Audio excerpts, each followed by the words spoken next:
The Joe Rogan Experience. Bipolar ape, because that is what we are. We are, man. I mean, and if you stop and you freeze frame on somebody when they're having a moment, you can catch them in any, like that whole spectrum, the human spectrum, sinner and saint, and anything in between. Yeah. You can catch them in a terrible moment or a great moment, but you can't decide that that's what they are all the time. And that's what we're doing now. Let's be honest. Isn't it funny too that we quantify certain things that are just dumb? Like there's certain things you're just not going to bounce back from. The Rachel Dolezal thing when she pretended she was black but she really isn't black. Like that's a little too much. You know what I'm saying? But there's like those things where it becomes a nationwide thing. And I bet she's a lovely lady. I don't know. I have no idea. That might be empathy gone wild, or that might be sort of this. I think a lot of times everybody wants to be an individual. They want that's always been a problem with the human condition, right? You want to be unique. We all do, right? Yeah. Even though we all believe in equality, we all want to be not equal. We want to be a little better than the next guy, or at least unique. Yeah. And that's maybe where competition comes from and stuff. But I think sometimes people negotiate that issue and that problem with a very clumsy apparatus, with a really weird way of doing it. I'm going to be transracial, or I'm going to wear dishes in my ears and literally cover my whole face with tattoos. That's fine. Super common now. There might be a better way to negotiate that problem you're having, because it's still pretty surface. You ever look at the hashtag face tattoo on Instagram? No. Holy shit. There's crazy, a though. lot of people getting their face tattooed. Yeah. Like it's like, what? Slow down. Yeah. Slow down. It goes back to wanting to be seen. Well, I think what you're saying makes a lot of sense in terms of like people wanting to belong to a group that seems cool. And like black people seem like overall a cool group, right? Like you have good music behind it. They have a funny way of talking.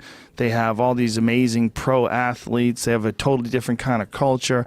And you identify with that culture, but you can't get in because you're a white girl. You're like, shit. It's also something. It's also something. I think also there's a romance to when you're on the outside looking in. It's struggle. Oh yeah. And having been oppressed and all those things, and yet you triumph. Yet you find a way to be funny. Yet you find a way to be colorful. Yet you find a way to be artistic. I mean, rap came from the South Bronx while it was literally on fire. Yeah, and rap is just one aspect of it, right? Yeah. I mean, think about it. Some of the very best stand-up comedians, some of the very best musicians. Jazz, dude. Yeah, and you think of the percentage of the population that's black. 12%. The percentage that become elite professional athletes. I mean, what is the percentage of NBA players that are black? It's something crazy. A lot of it's also just... What is it, you think? I don't know, but it's pretty high. I mean, 69%? Probably something like that. I don't know why I said that number.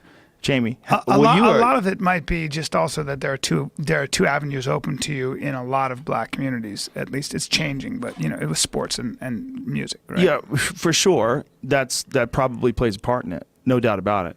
But it's also... there's an extraordinary number of professional athletes, like elite athletes, that just happen to be black. And what is that, though? Is it genetic? Is it the environment they're coming from? I mean, it's a fascinating thing to be explored, because for all this talk of racism, if you just want to be really honest, there's a lot of African Americans that have some pretty phenomenal genetic traits. Like Carl, like think of like who's like Jamie, who's like the biggest freak all-time athlete basketball player would it be? Probably LeBron James. LeBron James, probably, right? Sure. Yeah. And then you have like Michael Jordan is another freak athlete, right? Yeah. I mean, how many of those Vince Carter, how many white guys are like that? Tough, because people would argue like Larry Bird, but like, Larry Bird was a phenomenal shooter, but he wasn't the kind of freak athlete LeBron is, or Dr. Jordan. J, when Jordan used to literally fly through the air. Yeah, there are a couple guys that can do things like that, but they don't have the overall skill package or whatever. Well, so if you look at, there's a book called The Sports Gene that talks about this. Yeah, and if you look at Africa, it's probably the most genetically diverse part of the world, right? I mean, the Africans from the Biafra coast are totally different than the Africans from say, the highlands of Kenya or Ethiopia. The Africans from the Sudan, the Dinka and the Nua tend to be almost 7'6" sometimes. Certainly 7 feet is not that uncommon. And many people don't realize Egypt's a part of Africa. Very much so. I mean, the Tunisia, Morocco, that's more Arabic, right?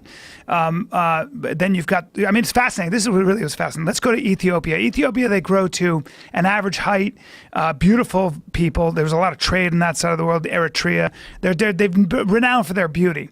If you just step over the border, just go right to just one south or one north, you are going into Sudan or the South Sudan. Tallest people in the world. I mean, some of them can be like a fist off at 8 feet. That's where like Manute Bol and those people came from, okay? If you go just another country, just one more country east, now you're in the Congo, and that's home to the pygmy. So you got the shortest people in the world in one country, and then just cross the border and you have the tallest in the world in that country. So Africa is insanely diverse. But if you look at the athletes with the most explosive power, and if you like that includes the fastest people in the world who are in Jamaica and who are, in the United States, genetically you can trace them back to a very primarily you can trace them back to a very small part of Africa, according to this book, The Sports Gene, which is the Biafra Coast.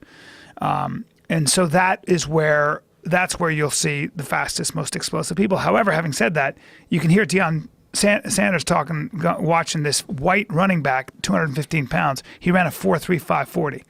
And he was like, I can't say this on TV, but he can run. He can run. And it was true. It's like you haven't seen a white guy run a 4.35 in forever. Yeah, it's pretty rare. There's got really, to be some Viking genes floating around. Sure, but there's no, I don't think there's any black cornerbacks in the NFL. Can you see any white cornerbacks? It's just fascinating when you stop and think about just the sheer number of people involved in professional athletics. The sheer number of people that make a living playing a game with their body. Yeah, but I don't know if that kind of athleticism helps you become a champion in tennis. Depends on the sport. It's sport specific, right?